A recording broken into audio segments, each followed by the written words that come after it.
What's going on, guys? I'm Zigablaze, and this is 5 tips to improve your gameplay in Rainbow Six Siege Part 2. Today, we're going to be talking about spawn killing. Let's get it, boys.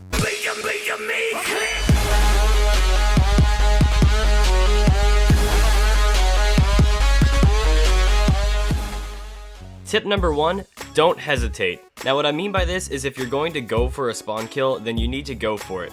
Sometimes players will try and go for spawn kills without really realizing that they need to be quick about going for the spawn kill, because a lot of higher end players or Rainbow Six Siege veterans will know a lot of the common spawn kills that people try and use. So if you're gonna go for a spawn kill, sometimes you really need to be aggressive and just run outside for that few seconds. If you just stop and hesitate for even a second or two sitting with your head in a window, you can find yourself getting picked off at the start of the round faster than you even intended to pick your opponent off. So you really want to just make sure that you're ready to go that whole time, and if you're pushing outside, then you need to do it. You need to push outside and be confident in your shots, because if you hesitate and turn around, then 9 times out of 10 you're going to lose that gunfight.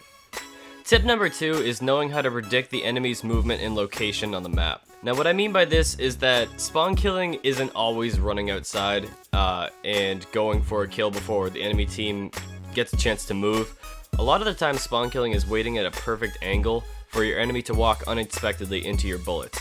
So what I mean by this is finding a strategic angle that works against where your enemy team is most likely going to be coming into the building from.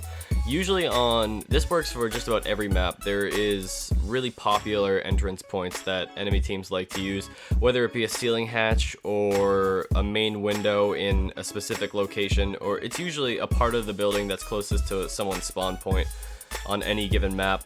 But usually people will pick specific locations to enter the building from, and if you're able to know those locations or know where the common places are that your enemy comes into the building, then you will be able to predict their movement and catch them off guard, and that's a really good way to spawn kill in my opinion. Tip number 3 is be patient. Spawn killing isn't always running out of the building. It's also not smart to spawn kill on the first round every single game that you play. Now what I mean by be patient is basically that you shouldn't always jump the gun and spawn kill right as you play defense for the first time in any given match. And the reason for this is because if you do that, then your enemy, whether you succeed or whether you fail at that initial spawn kill, your enemy is going to be aware that your team is in fact spawn killing and using that strategy. So they're going to be ready to counter you and either use a glass or someone with an ACOG scope and be ready to pick you off in common spawn killing locations. So the other part of being patient is sometimes spawn killing in either the second or the third time you play on defense is a very smart strategy, because if you don't do it in the first round, especially in the first 2 times you play defense in any given match, this usually is more in context with competitive multiplayer than it is casual. So spawn killing in the 3rd round of defense is sometimes an incredible strategy, because the enemy team, whether they're good or not, is probably not going to suspect that you're going to spawn kill if you haven't already when you played defense 2 times in a row. They probably predict your strategy is to play more passively on defense, but if you come out of the building on them and they're completely unaware that you had a plan to do this and that given round that you planned on doing it, then you can catch your enemies off guard a lot of the times, and it's a very good strategy. Tip number 4 is learn all of the spawns on any given map in Rainbow Six, whether that be for casual or for ranked. Now what this means for casual is that you need to know all of the spawn locations in the game, whether that be the docks or boat side. Maybe they spawned by construction site or the garage.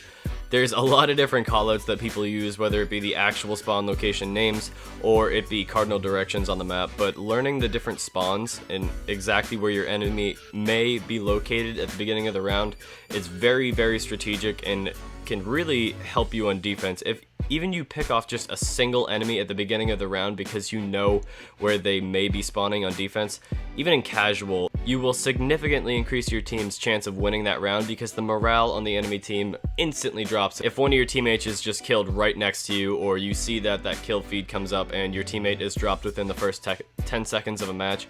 It really is degrading and can make the rest of the round kind of frustrating to play. Now, what I mean for learn all the spawns in ranked is a completely different thing than what I mean in casual. In casual, you just want to know the spawn location so you have a chance of finding out where your enemy team will spawn because it is random in casual.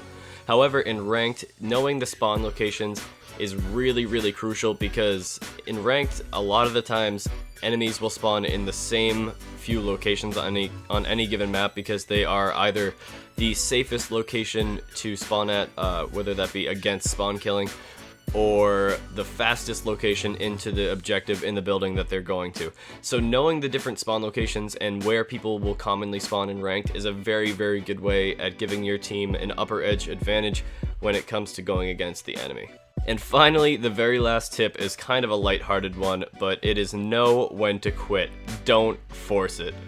Now, what I mean by this is sometimes, and I am completely to blame of this too, I do it all the time, so I shouldn't even be giving this advice, but I do anyways because when I do give myself this advice, it really helps win those extra rounds in ranked matches that are very crucial, is you guys don't force it with spawn kills. Sometimes it's a strategic thing to run out of the building and go for a spawn kill. I know people think it's cheesy, I know people get really salty when you do it, but it is a part of the game and you can't argue that. It is actually a big part of the Rainbow Six Siege meta.